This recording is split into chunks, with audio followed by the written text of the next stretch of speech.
de pont entre les Burundais en exil et ceux restés au pays à travers des informations bien fouillées concernant tous les domaines de la vie du pays.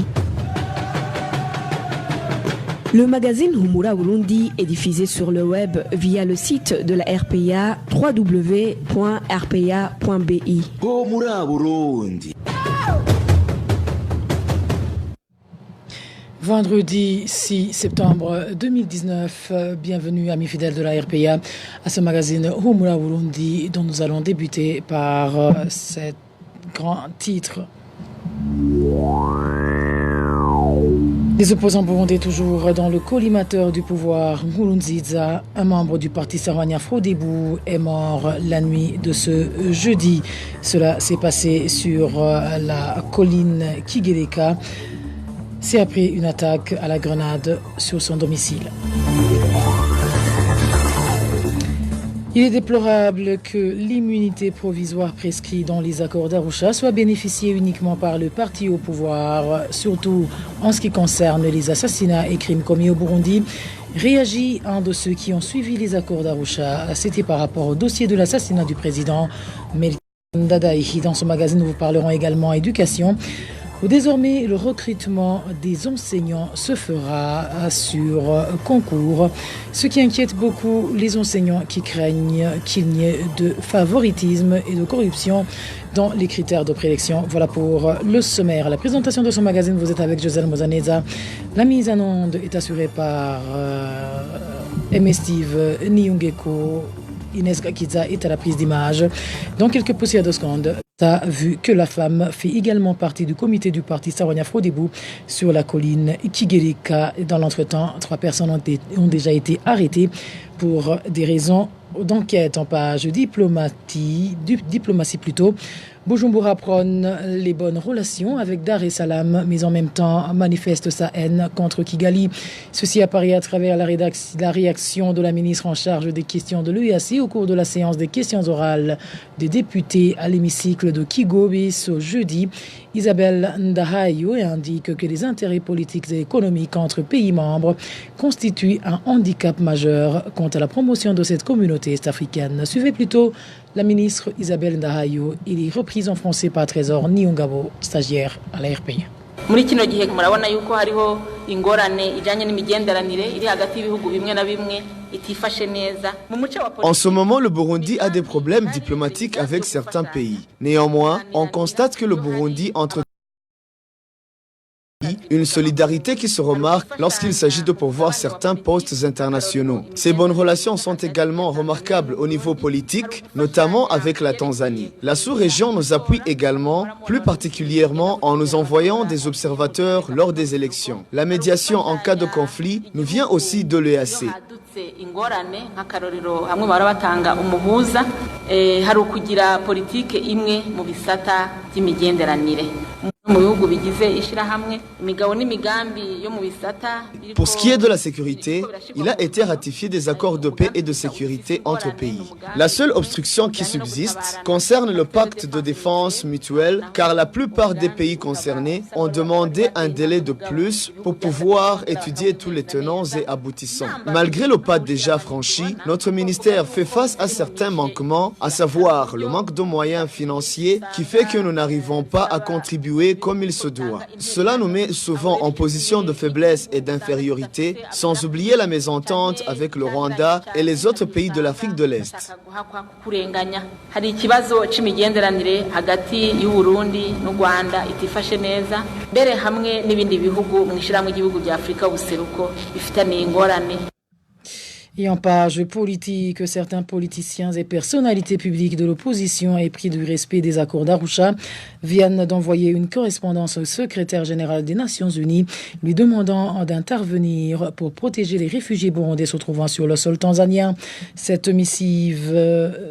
Dans cette missive, il est demandé à Antonio Guterres, patron des Nations Unies de surseoir à la mesure de rapatrier de force ces réfugiés, une décision prise conjointement par les gouvernements tanzaniens et burundais.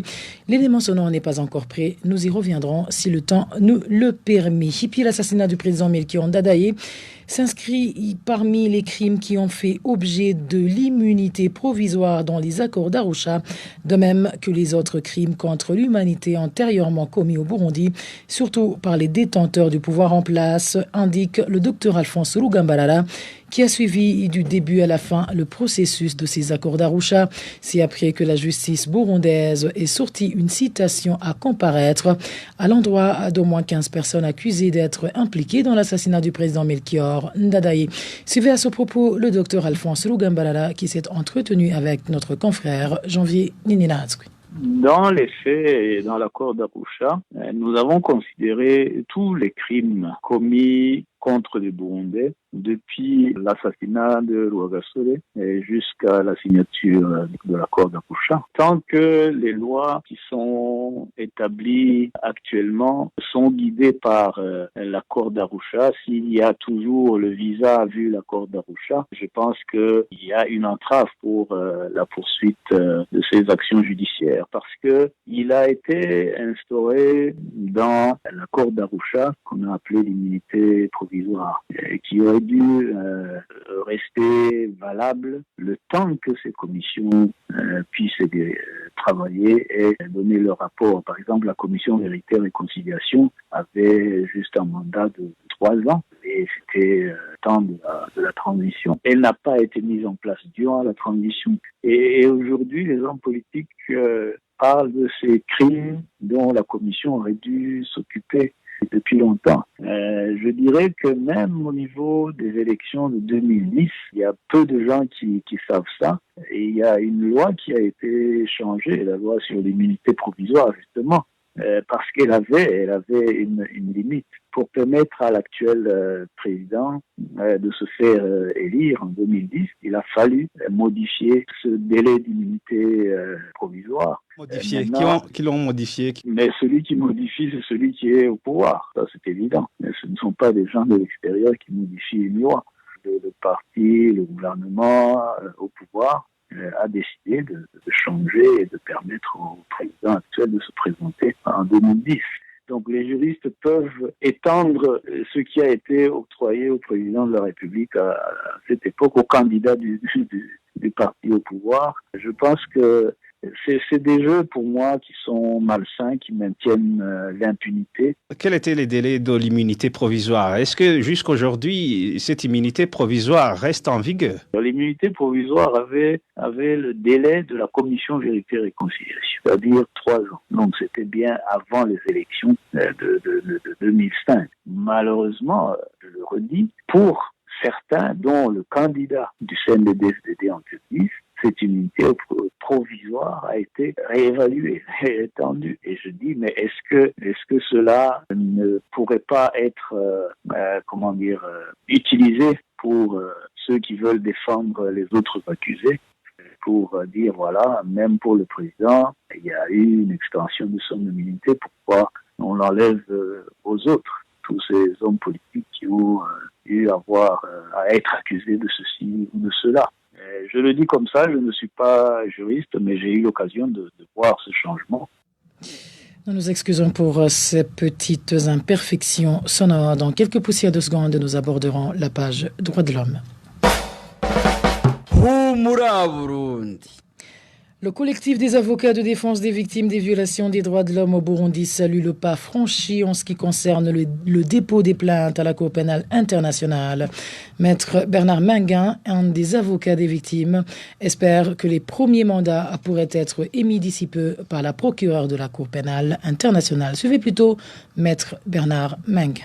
Il faut que les Burundaises et les Burundais sachent que nous sommes parvenus à avoir des témoignages de l'appareil de répression du gouvernement burundais, y compris en ce qui concerne les lieux où les tortures avaient lieu, le contenu des tortures, les circonstances dans lesquelles certains enlèvements ont été exécutés, les assassinats établis avec des preuves. Il y a une étape supplémentaire à l'intérieur du système. Alors, il y a un gros travail qui est en cours et nous, comme avocats des parties civiles, nous espérons que tout ça va donner des résultats. Laissez au bureau du procureur le soin de prendre ses responsabilités. Mais je voudrais dire à la population burundaise qu'indépendamment de l'avancée qui est en cours dans cette enquête, que les résultats vont participer de façon fondamentale qui a déclenché l'horreur et comment ça a été exécuté. Notre engagement, tous les membres du collectif, c'est nous battre jusqu'au bout pour qu'à un moment donné, inévitablement, des mandats d'arrêt soient délivrés et pour qu'à un moment donné, des personnes soient arrêtées et traduites en justice. C'est vraiment le travail sur lequel nous sommes concentrés. Ces éléments de preuve vont peser et personne n'échappera. Et en ce qui concerne le dernier rapport de la commission d'enquête des Nations Unies sur le Burundi, Maître Bernard Menguin fait savoir que ce rapport vient confirmer d'autres rapports publiés qui ont confirmé que les violations des droits de l'homme restent une réalité au Burundi. Encore une fois, Maître Bernard Menguin. Nous respectons le travail de la CPI. C'est Madame le procureur et l'équipe du procureur qui va solliciter des mandats et c'est des juges indépendants qui vont les délivrer. L'avocat qui oserait s'immiscer dans cela commettrait une faute déontologique. Ce que l'on doit savoir, c'est que le contenu du rapport confirme en tout point tout ce que nous avons annoncé depuis toujours. Et ce rapport sollicite le maintien de la commission d'experts et le maintien du travail de cette commission dans les mois qui viennent, qui vont être des mois cruciaux vu le processus électoral que l'on sait annoncer au Burundi. Maître Bernard Menguin était au micro de notre confrère Emmanuel Niyungiku. Droits de l'homme toujours, la famille d'Étienne Gahungu, membre du parti CNL en commune Lusaka, affirme que le sien subit de la torture infligée par les agents du service national des renseignements dans son cachot à Mngaro. Son dossier est jusqu'ici, la famille demande sa libération car victime de ses convictions politiques. Les détails avec Hervé Niohir. Etienne Gahungu, originaire de la colline Kiege, commune Lusaka, est membre du parti CNL dans cette même commune, incarcéré sans dossier au commissariat de police d'Omngaro il y a de cela 11 jours. Les proches de la famille informent que Etienne Gahungu a été transféré vers les bureaux des services de l'enseignement de cette province pour subir un interrogatoire. Mais ce transfert a suscité des mésententes entre ces agents de l'enseignement car pour les uns, il devait passer d'abord dans la cellule de collection tandis que pour les autres, il devait répondre de tout ce qui lui était reproché. On lui accusait de donner des enseignements de désobéissance envers les institutions étatiques ainsi qu'à n'avoir pas révélé l'endroit où était caché le deux jeunes garçons de la colline Gikewuka recherchés par les agents des services de l'enseignement. Après cet interrogatoire, Etienne Gahungu aurait subi une torture lui infligée par ces mêmes agents de l'enseignement, poursuit notre source et lui prie une somme de 30 000 francs. Suite à la torture subie au niveau des côtes et de la cheville, les agents de santé de la CCR se sont déplacés pour aller le soigner au cachot. Pour le moment, sa famille ainsi que certains des défenseurs des droits humains demandent sa libération car son incarcération est dit au mobile politique. À propos de ce dossier, nous avons encore une fois cherché Nikeze Mugande, le responsable des services de l'enseignement en province Mngaro. Après avoir attendu le pourquoi de notre appel, il nous a accrochonnés. Merci à toi Hervé Niyouhidi. Revenons à notre page politique où certains politiciens et personnalités politiques de l'opposition épris du respect des accords d'Arusha viennent d'envoyer une correspondance au secrétaire général des Nations Unies lui demandant d'intervenir pour protéger les réfugiés burundais se trouvant sur le sol tanzanien. Dans cette missive, il est demandé à Antonio Guterres de surseoir à la mesure de rapatrier de force ces réfugiés, une décision prise conjointement par les gouvernements tanzaniens et burundais. Suivez plutôt Chovino Mugwengezo, il est l'un des signataires de la dite correspondance. Nous venons de nous adresser au secrétaire général des Nations Unies, Monsieur Antonio Guterres, pour qu'il puisse s'occuper, lui, personnellement, en tant que la plus haute hiérarchie des Nations Unies, et pour qu'il puisse s'impliquer sur la problématique des réfugiés burundais, qui sont aujourd'hui sommés de rentrer dans leur pays, alors qu'ils sont conscients que l'environnement qui prévaut dans leur pays n'est pas favorable à leur retour. Donc, ce deal qui a été conclu entre le Burundi et la Tanzanie autour des réfugiés burundais pour qu'ils puissent les faire regagner par force leur pays. Et donc, le secrétaire général puisse s'impliquer de façon que ce deal-là ne puisse pas déboucher sur l'objectif escompté par ces deux pays-là. Et nous venons aussi de rappeler à l'intention du secrétaire général des Nations Unies que le Burundi et la Tanzanie, à travers cet accord, viennent de violer les instruments de droit internationaux qui ont été signés en 1951, où il ressort que les réfugiés partout où se trouvent au monde doivent être protégés conformément à ces instruments internationaux qui ont été adoptés en 1951. Nous sommes également revenus sur l'accord qui a été conclu entre le Burundi, la Tanzanie et le HCR qui préconisait que les réfugiés ne peuvent aucunement rentrer dans leur pays par le fait d'une menace. Ils doivent rentrer dans leur pays parce qu'effectivement, ils ont compris que l'environnement pour que ces Burundais puissent retourner dans leur pays n'est pas un environnement favorable. Déjà aujourd'hui, avec la situation sécuritaire qui prévaut au Burundi, rien n'augure, n'est-ce pas, que ces gens-là, une fois rentrés, ils seront bien traités. Par contre, ou au contraire, il y a une situation de vendetta parce que pour le régime en place à Bujumbura, il faut faire du mal à tout ce monde qui s'est inscrit en faux contre un troisième illégal depuis Tanguruziza en 2015. Humura Burundi. Parlons à présent éducation, où 13 ans après la promulgation de la loi portant statut général des fonctionnaires, le recrutement des enseignants va se faire désormais sur concours. Cette décision soulève des inquiétudes chez les enseignants. Ces derniers craignent que la Commission nationale de recrutement risque de recourir au favoritisme et à la corruption. Le point avec Muriel Kezakiman. Le journal La Voix des enseignants révèle qu'un communiqué d'appel d'offres d'emploi chez les enseignants a été lancé en date du 29 août 2019. Ce communiqué a été lancé en se basant sur la promulgation de la loi numéro 1/28 du 23 août 2006 portant statut général des fonctionnaires. Dans son alinéa 2, le recrutement des fonctionnaires se fait par voie de concours ou de test. Au moment où les enseignants étaient habitués d'être embauchés sans passation de test ou concours, ils s'inquiètent pour la mise en application de cette loi. Dans les milieux des enseignants, ils craignent que l'obtention du travail ne soit influencée par le favoritisme et la corruption. Autre inquiétude de leur part, la Commission nationale de recrutement est composée de 10 membres, mais un seulement représente les syndicats. Pour lever tout équivoque, le journal La Voix des enseignants indique que les enseignants souhaitent que les résultats soient affichés. Il plaide pour que les bénévoles soient privilégiés car certains viennent de passer 2, 3 ou plus d'années à enseigner sans qu'ils soient recrutés. Selon toujours ce journal, les enseignants demandent que les enseignants redéployés soient remplacés par les nouveaux recrues pour qu'ils puissent retourner à leurs anciens lieux de prestation. Du côté des syndicats, Emmanuel Machandari, président du syndicat CONAPES, apprécie que la loi portant statut général des fonctionnaires va être mise en application. Mais ce syndicaliste indique que sa représentation syndicale n'est pas satisfaite car la commission comprend un seul syndicaliste sur les 10 membres. Selon lui, le ministère en charge de la bonne gouvernance sous-estime le rôle des syndicats. Terminons ce magazine par cette page nécrologique où l'ancien président du Zimbabwe, Robert Mugabe, est mort ce vendredi 6 septembre à l'âge de 85 ans. Sa mort est survenue à Singapour où il était hospitalisé depuis 5 mois. Son portrait avec Nadège Irakotsi. Robert Mugabe est né le 21 février en 1924 à Kutama, au Zimbabwe.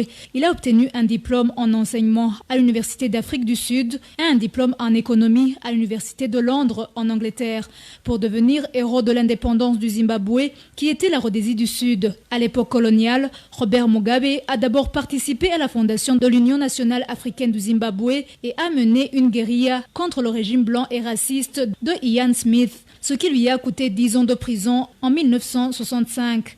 En 1980, il conduit son pays à l'indépendance et la Rhodésie du Sud devient le Zimbabwe. De 1980 jusqu'en 1987, le commandant Mugabe occupe la fonction de Premier ministre et devient président de la République en 1987 jusqu'en 2017. Son engagement anticolonialiste assure sa popularité auprès d'une partie de sa population et du continent africain.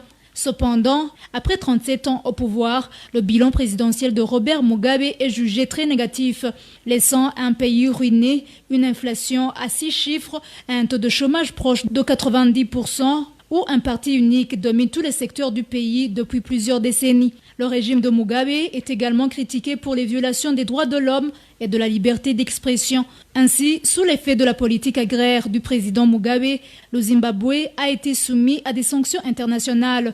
L'économie de ce pays a également chuté suite à l'expropriation violente des Blancs, dont les terres, désormais en jachère, ont été distribuées à la population qui n'a pas pu l'exploiter. Et le pays, autrefois prospère, doit souscrire au programme alimentaire mondial. À la fin du mois de novembre 2017, un coup d'État détrône le commandant Mugabe. Son vice-président, Emerson Mnangagwa, lui succède.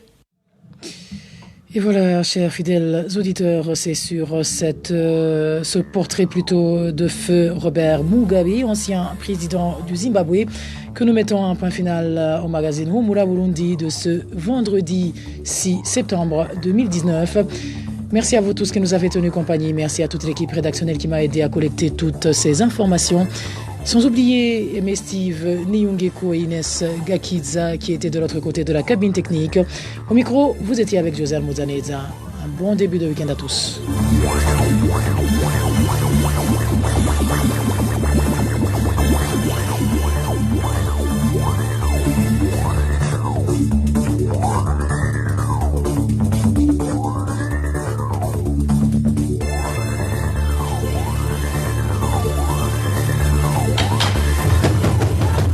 C'était le magazine Humura Burundi. Un magazine comprend pour relier les Burundais en exil et ceux toujours au pays à travers une information de qualité.